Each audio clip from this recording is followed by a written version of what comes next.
you become an everyday leader by being more human and allowing that stuff just to course through you and express itself in the world in a myriad of magical ways.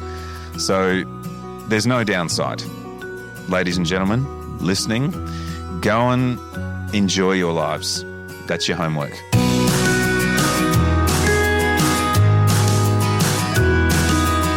Hello and welcome back, or welcome to The Messy Middle, a podcast designed for people like you tired of chasing external methods to resolve our internal messiness. I'm your host, Andrew Horsfield. The purpose of this podcast is to have conversations with leaders and experts in their field who share personal and practical strategies that you can implement to advance your career, company, and life. You can find out more or listen to previous episodes at andrewhorsfield.com/podcast. Mykel Dixon doesn't just talk about changing the world of work, he's actively out there making it happen, one electrifying keynote and transformative experience at a time. Mykel has spoken globally to some of the world's biggest brands, and his book, Everyday Creative, won the #1 Leadership Book Award in Australia. This conversation unfolds differently to previous episodes of the podcast, which is pretty apt given Mykel talks a lot about creativity and aliveness, giving ourselves permission to enjoy our life, seek out what lights us up, and put more trust in our instincts and intuition. Essentially reconnecting with the more expressive parts of our personality that may have been suppressed by people or systems that don't always value the unique, the playful, and the unconventional. I hope you're ready to be challenged and inspired, and perhaps even rediscover that part of yourself that's become a little bit dormant, because this conversation with Mykel Dixon is a powerful reminder that we all have the capacity to make magic in our personal and professional lives. Mykel, welcome to The Messy Middle. It's awesome to have you on. I am really looking forward to this conversation around creativity, how we can all nurture that a little bit more to live more meaningful and impactful lives, and generally just having a wild and willing conversation. So welcome. It's great to be talking with you. I'm going to be honest. I actually thought, Andrew, when you said the messy middle, we were going to be talking about my waistline. And I did just do the DNA microbiome gut tests. And look, I'll be honest, a few of the results that came back certainly spoke to the messy middle. Oh, there you go. You and me need to do a bit more planking than we probably are doing then. This is true. But I'm thrilled to be here, man. Very excited about our conversation. Great. Thank you. I want to start off because people have a pretty narrow definition of creativity. The painters, artists, sculptors of the world, they're the people we think about. So, how do you define creativity, and what does it mean to be creative? It's very exciting to me because I've been in this conversation for quite a number of years as a musician, as a performer and experienced designer in my late teens and 20s, through to then the last 10 years being, speaker, advisor, consultant, etc., around creativity or aliveness. And I think the conversation is changing. I can certainly say, 7 or 8 years ago, creativity, it was definitely lumped in as decoration or entertainment. It's something that only a few people have been gifted, these talents and skills. But I do think that conversation is changing to something that's far more accessible for all of us, and something that's far more fundamental to just the lived experience of being a human being. And that can be positioned as, hey, look, you've got to get the kids to footy practice, and Google's telling you to go one way, but you're not sure. I reckon maybe if I can shave a few minutes here because I'm going to be late. That's creative. You're making creative decisions in the moment. What you choose to wear in the morning, you're making decisions. They're all creative decisions up until when you're in conversation with someone like what we're doing right now. We're going to be co-creating this conversation. So it's this, I like to think of it as this life force, as this energetic dance between what's possible and then what becomes, reality. And also, this source of energy and vitality. I think that it's probably misrepresented a little bit as something that we do, as opposed to something we can access and source from in terms of driving our performance, our well-being, the way we show up with others. So rather than seeing it as like an outcome or something, outside of ourselves that we do, seeing creativity as an energy source. Yeah. To power us into all the different pockets of life. Tell us more about that. That's interesting, because I reckon people would see it as a thing you do. You know, okay, we've got this idea, but let's go outside the box and have a creative ideas about what we might do versus this energy force we tap into. Tell us more about that. Yeah, I mean, life is inherently creative. I think the pulse of existence, of reality, you look at a rainforest, look at nature, look at the ocean. It is in movement. It is in flow. It is breaking itself down, rebuilding, regenerating. It is constantly in a state of creativity, and we're no different. You know, I think when we step out of that is when things start to get a little stagnant or static, or you know, where we start to falter and stall in life is when we stop being creative, regardless of, you know, the art premise, but just when we're not in flow, we're not moving. And so to start to reframe creativity more as a way of being as opposed to something we do is a very powerful premise. And it's very easy to adopt when you think about it in that context. Yeah. How do we do that, Mykel? Because I reckon a lot of people listening will be saying, I can't do that. That's not me. The story is really key. So the story we tell ourselves, I've spoken about this a lot with organizations and corporates. It's the story we tell ourselves about our own creative capacity defines how creative we are. It's not actually our creative capacity or capability. We're all creative, rah, rah, rah, rah, rah. But the story we tell ourselves gets in the way. So I'm not creative, my sister's a creative one, that kind of premise. But then the same you can apply to, well, all right, how do I reclaim my creativity, or how do I start to get myself into this state of being that Mike is talking about? Start with the story. So start with like, well, maybe I can just give up this story that it's something I do and start playing with this idea that it's who I am. Maybe I can give up this story around it's something that others have to a story that it's something that is essential and fundamental to everyone that's born.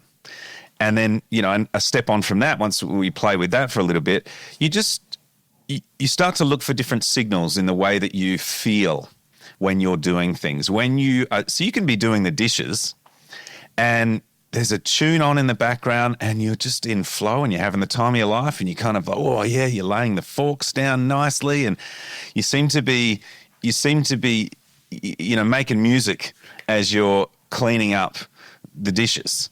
And that's a creative state. You know, you're playing, you're mucking around, you're just, you know, you're in movement, you're in flow with yourself. I think looking for these little signals and then going, what if I brought that into when I open the laptop? What if I brought that way of being into the next meeting that I have or the offsite that I have to facilitate or whatever else it is, and just start playing with that sense of, how could I be freer or lighter or more playful?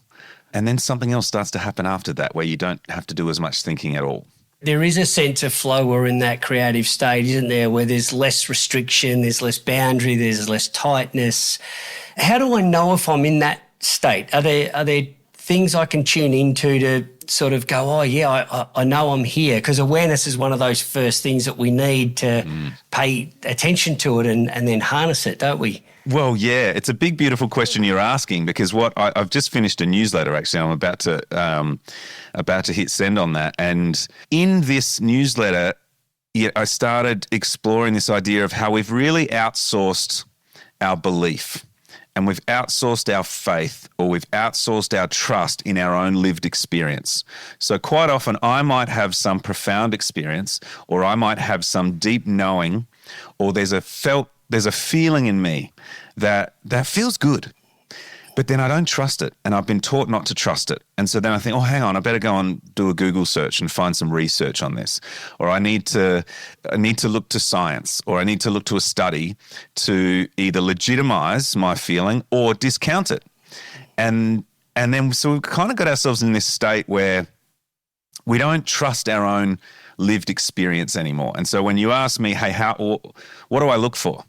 How do I know, or how do I get myself in that state? We know. You know. I know. We were born knowing. Kids know. Kids aren't sitting there going, hey, so how do I play, Dad? Mm-hmm. They know exactly how to play. It's innate.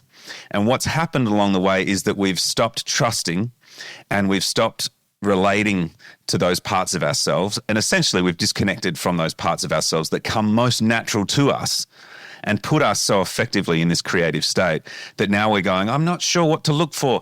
Someone else, give me advice, give me tips, tools, 5 practical hacks on how I can find my way back to creativity. My assertion is to say, start rebuilding that relationship and that trust with your instinct and with your intuition and with that what comes natural to you and the little things that feel great. And if you had to explain it or define it to someone else, you might feel a bit sheepish, or you might almost get embarrassed and be like, I'm not sure I want to say that out loud. You don't have to say it out loud. But start to honor it, at least in your head and your heart, so that you start building that confidence again in that dialogue with those parts of you that do come natural to you. And then over time, you'll start living this wild creative life, regardless of having to explain it to anyone. I love that, Mykel, and because there's, what I go to when I listen to you is, I think we often blame the industrial system for pushing this out of us, and that's where we often go to the schools, the education system, fit in, conformity, get the right answer as opposed to what else might be possible. And I think there's an element of truth in that. But what I love about what you're saying is, and I'm going to be able to tick the explicit box on this podcast, which I don't do very often, but there's a chance of sort of like, fuck it, like what matters to me and how do I want to express that and what are the things I want to pursue? And there's a real freedom and energy in that. And that's, I suppose, what you are answering the question in terms of that's one of those enablers that says I don't have to worry about, maybe stumbling a little or tripping up. I can have this expression with intention and then sort of go, okay, well, that wasn't fully fulfilled, but I've now in a different place, so I can go again and keep expressing myself in a different way or in a different mood or a different setting, different time frame, and all of a sudden you're doing the dance that you are endorsing. This is the beautiful moment that we're in. What you're talking about right now is I feel like just about everything that we're doing, we can come at it through creativity, or we can come at it through performance, or we can come at it through well-being, or we can come at it through trying to solve some of the atrocities that are happening right now all across the world. So let's keep in mind that there is some profound injustices and environmental, social, cultural degradation. There's a lot of horrible things happening in the world. And yet everything seems to be pushing us to this one idea of, we need to reconnect to who we are as individuals to start with. We need to remember and reawaken those parts of ourselves that maybe have been dormant for a long time or have been suppressed or diluted or reduced because of some system, blah, blah, blah, blah, blah. And in doing that and in rediscovering that connection to ourselves, we start to then connect to the world. And then all these things start to be possible. But it comes from actually looking within and rebuilding that trust and that relationship with ourselves. It's about getting to know ourselves again instead of thinking that someone else knows the answer for us. I'm not saying that we then go on wild Google searches and conspiracy theories and start trusting, some Instagram influencer with our cancer diagnosis. But what I'm saying is we grossly undervalue and underappreciate how the depth of our instinct and our biological capacity to be brilliant. So what are the things that we should look out for to enable what you're talking about and stepping into that space and enjoying what I would call being between the trapeze bars, that, I'm not sure, but let me just focus on the catch, the thing that matters to me? How do I know I'm in that space and doing okay? Honestly, we have to give ourselves permission to start enjoying our lives again. A big part of where my work sits now, where it's evolved beyond just creativity into talking about this idea of aliveness and shifting our this kind of general aspiration we've all adopted of getting ahead to coming alive. And in fact, that feeling of aliveness, which I would say is where we are operating from pure creativity. We're dancing with life and we're finding and forming new value and we're having a ball doing it, is we believe that feeling of aliveness comes once we reach success, but actually it's the source of it. So if we want to get back to our creativity, or we just want to start being able to find an edge, whether that's at work or find, a way to improve our career and accelerate in whatever way, we've got to have a good time. We've got to start being lit up again. And that can come from the simplest and most beautiful of places that, it sounds so trite and overly simplified, but it literally is go and hang out with your mates. Go and have a beautiful home-cooked meal, invite someone over, have a dinner party. Do all those crazy things that we don't make time for, that feel inconvenient, that we schedule 3 months out. Do them this afternoon and allow yourself to start living again. And inside of that, then the world just opens up in the most miraculous ways. Yeah. Yeah, what I'm thinking of is a person listening, to play somewhat devil's advocate in the question, but the person listening is like, I invite people over and they just, how they're going, they're busy, they talk about their boss, the bloody economy, and so it just naturally goes back to this doom and gloom. How does someone influence that to step into that space deeply and practically from what you're endorsing? There's a few things I reckon we can cover in that question. One would be take your time. You can't expect that tomorrow, if you decide right now, I'm going to bring my life and my work alive, and so then tomorrow every relationship, every interaction, every moment is going to be astonishingly alive, full of creative conversations and deep spiritual connections. Give yourself a bit of time. Take the scenic route. At least if you're opening yourself to this conversation, maybe in 3 weeks you go, that's right, that guy said that maybe I should do something that makes me feel good. Cool, that's a good start. And then in terms of how that, I would say hold off on being the devil's advocate. I'd say just put pause on, well, hang on, if your brain's starting to kick in with, yeah, but if I do that, what if people come over and blah, blah, blah? What if people come over? What if this, That's just the old narrative. That's the old operating system coming in to say, don't even think about trying something different. Let's just stay on the same pattern we're on and keep doing the things we're doing. Just pause that or listen to it, let it talk itself out and go, yeah. No, I'm going to do it my way. I'm going to give it a crack. And then have no expectations. Focus more on your intention. So let's just use that specific example you said where you invite some people over. You're like, all right, why not? I used to love having people over. I'm going to do that. Invite some people over. And instead of thinking, but what might happen? And what if this and what if this, and you've got an expectation or you've got an agenda or you're trying to avoid particular things happening, that's you're thinking of the outcome. Think instead about what you're giving to it. Think instead about your intention instead of your expectation. Have no expectation of the evening whatsoever, but have an intent that it might be different. And then be driven in your behavior by that place. So from, I'm going to show up differently. I have zero expectation that everyone else might or might not, but I'm going to be curious and playful and open to showing up in a different way and then see what happens. Yeah, I love that answer, Mykel. Out of 10, what would you give it out of 10? Ooh, a 9.5. Oh, really? I was hoping for 11. See, I should have stepped into it, the creativity bit more. What I like about that, I think, is that I think we often have this aspiration, but then we expect everyone else around us to sort of fulfill it. And what I hear you saying is if that's what your aspiration is, then change the conversation. Be the person to step in or ask a different question, or go with intention to make that environment the one you want to create, and see what happens. I think, my hypothesis for what you're explaining is everyone wants to be where you're endorsing that we are, but it just needs a couple of people to be courageous for us to step into and see how it can be done sometimes. And you know what's beautiful about that too, Andrew, is when we think that we can control the outcome, we're actually, ironically and unconsciously, naively and somewhat arrogantly, we're stopping the universe from doing the heavy lifting. Like if I go, I'm going to do this to this and I'm going to really give everything to it, and I've got to make sure that da-da-da-da-da-da-da-da.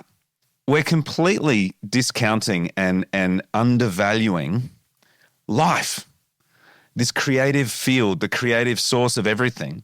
Because if you just show up with intent, then let life do the heavy lifting. Things will happen. You can draw on this potential, this energy, without getting too weird and woo-woo. But we think that we have so much more control than we actually have. And the more control we think we have, or the more we think we need to control things, the more we limit the possibility and potential of a moment.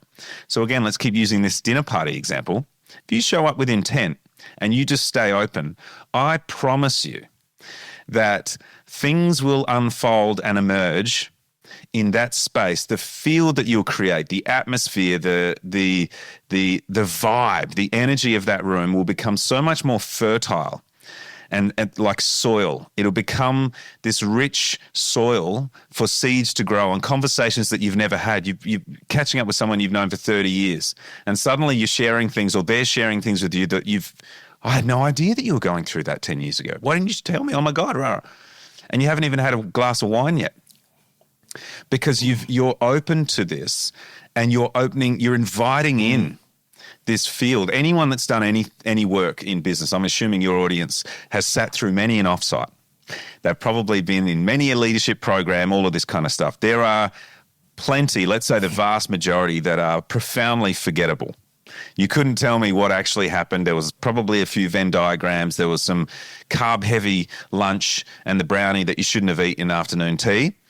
But if you were really to remember the experience, did anything exciting or dynamic happen? Not really. And yet there's a couple that stand out that you go, man, that was the moment something changed. Something shifted there. I don't know what it was, but there was an energy in the room. You can't put that down to the facilitator. You can't put that down to anyone specifically in the room. It's the collective potential of people showing up, and then something else takes over. And we've all experienced it, not just at music gigs or festivals, or in a beautiful, loving conversation when we're starting to fall for someone or whatever else. There is so much more out there that is willing and wanting to come to our aid, and we stop it. We put these walls up and block it because of our agenda. Oh, no, we've got to move on from this conversation. Sorry. Because the agenda says that we need to now start talking about blah.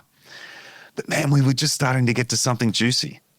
So what I'm, inviting people to consider is, when you do lean into this, when you come with intent and with zero expectation, you're not alone. You are actually inviting in some beautiful, powerful forces that have been with you all along. That's not spiritual woo-woo. It's just actually the collective potential of the moment wanting to take us in more abundant, fulfilling, surprising, delighting ways. And you can feel that energy shift. I mean, people talk about the energy in a room. So, yes, people, if they're listening, can take it to a woo-woo place if that's where they're orientated. If you want to go there, Andrew, okay, I'll go woo-woo. If Andrew wants to go woo-woo.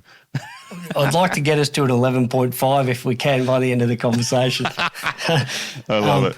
Yeah, so but people say the energy shifted, and so what you're talking about as a life force or an energy, it's certainly there. And one of your great skills is being able to create an environment in those offsites that are memorable, not regrettable. So are there specific, without giving away your secret herbs and spices, but are there things that you consciously do for people listening to say, I'd like to do this to help this in their team or their organisation or their family or their sporting group or the book club they belong to or the walking group they attend once a month? What are the enablers for this sort of shift and change, Mykel? I love this conversation. We all should be giving away our secret herbs and spices because they're not ours. They're not mine. They express themselves through me like only they can through me, just as they express them through you like they only can through you. But these fundamental principles are the same for all of us and we can all access them. No one's got some secret hidden away IP that you need to pay for. Everyone can do this. And the more that you allow you to express this through you, the more you'll get to reap the benefits and the people around you will. And I'll go back to exactly what we were just talking about, which is it's having a really powerful intent to serve, which is something you do so well and something that's so important to you, is actually just to be there in service of the room. And to be fully present without okay, I've got to be present, okay, clear my thoughts. That's not being present and clearing your thoughts. But being so playful and so engaged, but holding this deep belief, this deep conviction that we're going to get somewhere exciting, that the people have it in them, that there's something magical willing and wanting to emerge. It's like if I tell my kids this all the time, and I have since before they could speak, it's really quite powerful. And it came up a couple of nights ago when Sonny, my eldest, said it back to me. And I've always said to them, guys, you have to believe it if you want to see it. We've been taught a lot of the time you get older, I got to see it before I believe it. Of course, when you got kids, then they're teetering on the Father Christmas is maybe not real anymore and the tooth fairy's maybe not real. And I've just been telling them for years, there are going to be people, the moment they stop believing it, the moment they stop seeing it. And that doesn't just mean that they don't get $2 every time they lose a tooth. It means all of the astonishing mysteries of the universe they miss. And it's the same, that same intent, just having this belief in you before you can see it, before you have proof, having a belief that this room, that this group of people that are maybe at loggerheads and they just can't crack it and they're driving each other crazy, they're driving you crazy, whatever it is. If you just believe, no, this is what's supposed to be happening right now. This is important. This matters. What is happening is supposed to be happening because that's what's happening.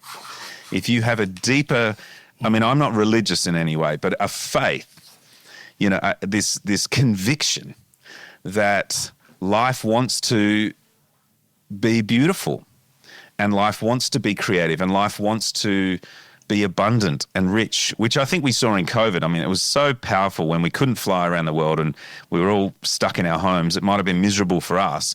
And yet all of these natural environments, it only took them a couple of weeks and they were thriving.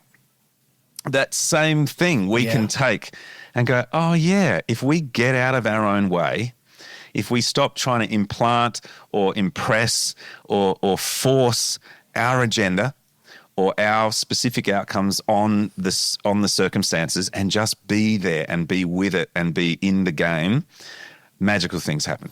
It's space, isn't it? It's space which is uncertain, which is unknown. They're not things that we generally like as people. We have to fight against that to a certain degree, don't we, in terms of doing what you're endorsing? Yeah, and it's space, but there is with an intent. You can hold the space, like if we're talking about in a meeting, if you're a leader or a manager and you've got people or running an offsite or a wedding or whatever it is, you can hold a space, but there's layers to that. If you're in your own head, you're really going to block what's possible. But if you've got, I don't know, this is a really juicy one, you've got to be actively participating in creating the moment as it's unfolding. It's not just like witnessing.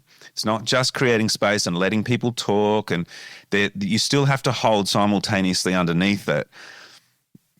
But we're going somewhere. We're moving towards something vital or important or meaningful. It can't just be, oh, we'll just see what happens. I'm going to step back and let things unfold. It's like, no, it's not about surrender. It's almost the opposite. It's like I am going to be so in this that I'm fully in partnership with what's about to unfold. I think that might be a lot of language that sounds a bit too esoteric and hard to grab onto, but it's powerful stuff, what we're talking about. I get what you're saying, which is it's almost like there's a mediation saying that says be hard on the problem, easy on the person.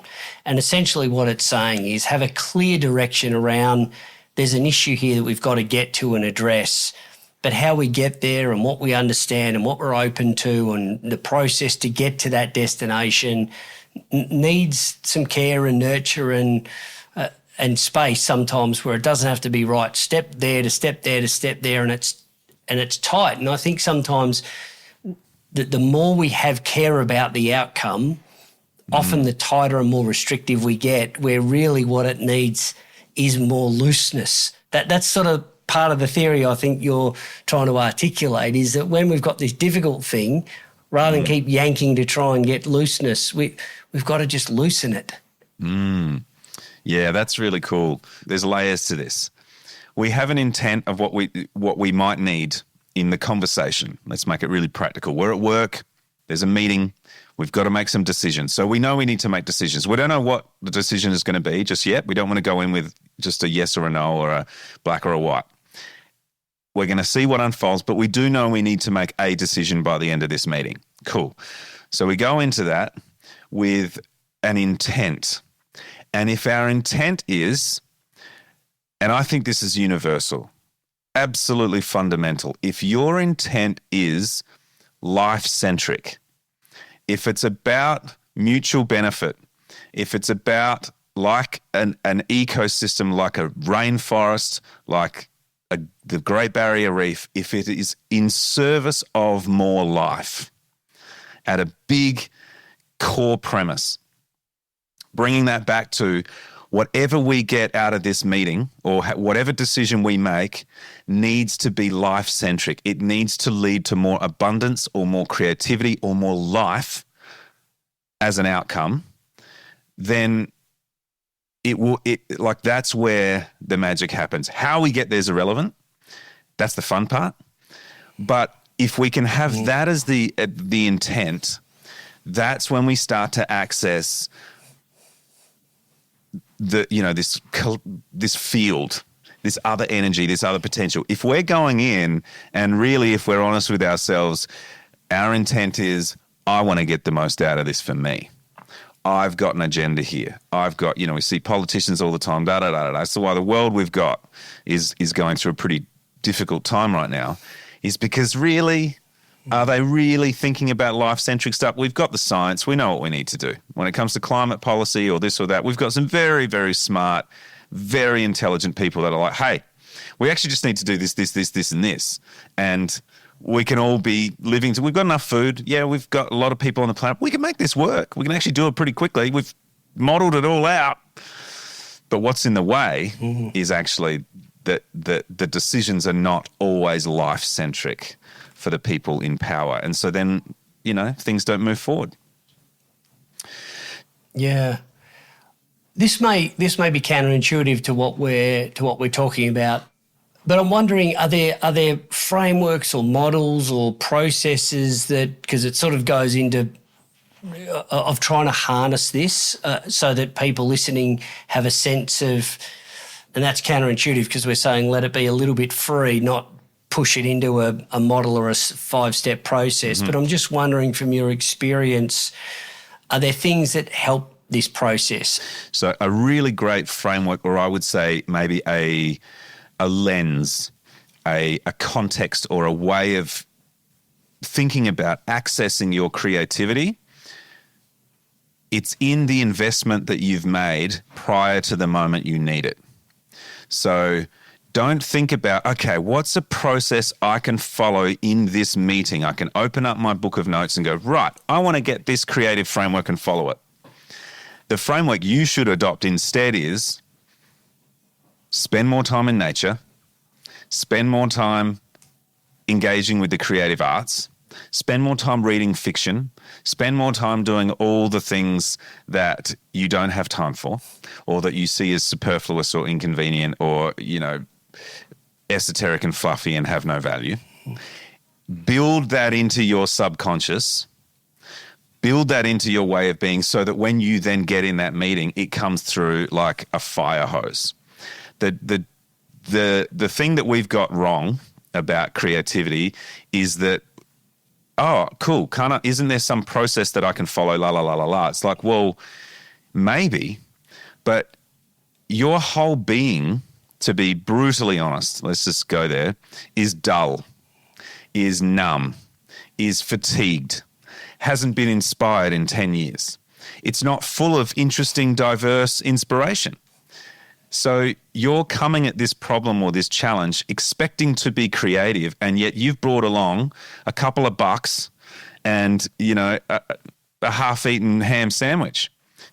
Who we are and what we've stuffed into our beautiful bodies and lives and brains and subconscious and everything, that is going to determine how we show up in that moment at that time with those people to attack that problem. This is why frameworks don't often work, is that they were developed as a result of a few people, working on a particular process at a particular time and space. Great. That framework won't work for me because it was developed 20 years ago with people on the other side of the world and da-da-da-da. The conditions are different. And I'm different to who I was a week ago, 10 years ago, blah, blah, blah.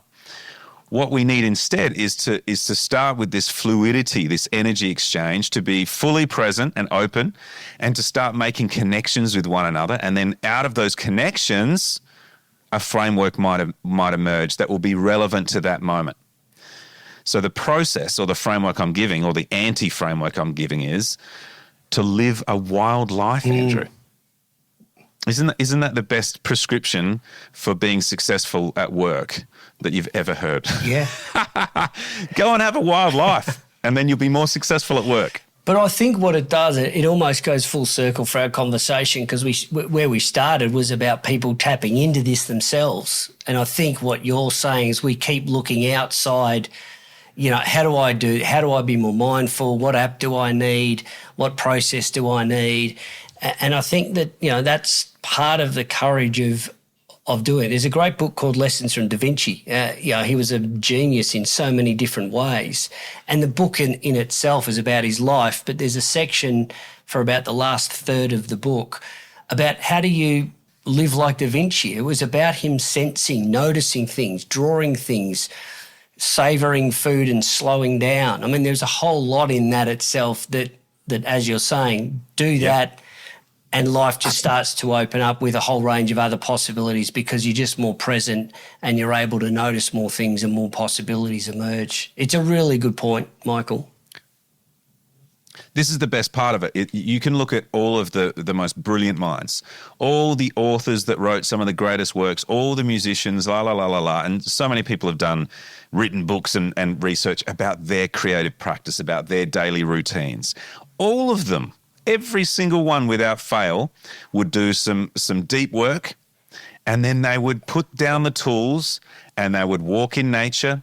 They would go out to the pub and have meals and drink gin and dance and fill their lives with rich experience. They would go traveling. They would voyage to other cultures. They would just consume all of this beautiful insight and wisdom and experience and then come back and with full presence, apply that into their work, and then they'd close up their book, put the tools away, and go and live again. They saw their life as the toolkit, as the well, as the, if they weren't tending to that part of their life, there's no way that they would have the kind of creative breakthroughs and create the art or, the scientific breakthroughs that have helped shape our world. It hasn't come from them working an extra 4 hours staring at the laptop. It's actually come from them closing it and going for a surf. It would be remiss of me not to ask what role that fear plays in all this, and your take on that as well. And how do we, step forward rather than back when it comes calling, because it will. Yeah. You're going to, the more you do this, the more you'll reframe your relationship with fear. If you're starting out, just accept you're going to be terrified. If you've never spoken in front of a group of people, there is absolutely no way you are going to strategize or prepare in a way that you won't feel fear when you do it. Like, it's just, fear is just, it's time on the court stuff. If you've never kicked a footy, then, hey, that's going to be terrifying. If you've kicked a few thousand and played a few games, yeah, when it comes to the grand final of the under-19s, you might be okay. And then, again, you're going to be nervous in your first AFL game by the time, you're 10 years in. So just in a really simple sense, fear is going to be there when you are, when something feels new. And that's just a part of life. But what the beautiful part about fear also is that if you just step through it, the acceleration that can happen in our lives through experience is 100x on theory and reading and preparing and doing a course and studying and learning and listening to podcasts and da-da-da. You can have 1,000 people tell you how to blah, blah, blah, blah, blah, and then you do it once and you have just leaped ahead 50,000 steps. Like that. Yeah, know that whenever you're facing fear, just go, oh my God, on the other side of this thing, if I jump in the pool, it's a 5-meter board and I'm like, you do it once, you're like, might as well do it again. Yeah. Suddenly the 10 meter seems possible. It really is as simple as that. Just throw yourself in, and then after that, you won't realize how far you've become. So, feel the fear, do it anyway. Simple as that. Yeah. As an invitation to your listeners, those that maybe have a story that they're not a leader or that they never will be, and they're just trying to do their thing, but just maybe they're not a leader in that particular way. They're not outgoing or gregarious or extroverted and rah, rah, rah, rah, rah. If you start to live in this way, you become a leader, not by title and not by, neon lights anytime you walk into a room, but you become part of a movement that is shifting the axis, the trajectory of our lives, that is shifting the way that we define what it is to be a human back to something that is so much more generous and kind and creative and inclusive and abundant. By tuning in and playing with your kids in a playground, someone else might look up from their phone and just think, oh, God, I wish I could do that. I've forgotten how to do it. How do I do it? And that's enough. If you're like whistling along to the tune in the supermarket because you just can't help yourself, because just, oh, man, I love this track, I got Sting in my head today, the police. Then amazing. Someone walks past and goes, oh, God, yeah, I love that song too. Like it's you become an everyday leader by being more human and allowing that stuff just to course through you and express itself in the world in a myriad of magical ways. So there's no downside. No. Ladies and gentlemen, listening, go and enjoy your lives. That's your homework. Yeah. Look, before we wrap up, 2 quick questions. So one, you've covered a lot, so you may have already asked this question, but if you had to leave listeners with one, pivotal mindset change or shift or one action to take, which you already gave as to live life, go out and live life, what's the thing you want people to take away, or the biggest takeaway for them to embrace this and do something with it in terms of taking a first step? The sense of aliveness that you're chasing, the sense of security and peace and fulfillment and joy and connectedness and creativity, all of these wonderful things that we're chasing, that we're trying to attain. It's not an outcome. It is the source. It's the origin of those things. You can access them by allowing yourself to enjoy your life. Give yourself the permission to start playing, to start doing the things that bring you alive. And as a result of that, your work, your relationships, your life will open up in ways that that will astonish you. It won't come from another framework. It won't come from hard, diligent, hustle culture, grind, effort, blah, blah, blah, blah, blah. That's not the way forward. The way forward is to start to seek out and attune yourself towards the things that bring you alive and get closer to them. Let them in, let them swarm your everyday experience. And then from there, I can promise you, extraordinarily magical things will start to happen. But in a really simple sense, follow what brings you alive. What a great place to end our conversation, Mykel. A really, really poignant point that people will take away and do something with. And thanks for coming on, sharing your wisdom and your insight and your energy for our willingness and ability to live with aliveness. Thanks, man. Thrilled to be here. Let's go do something fun, Andrew.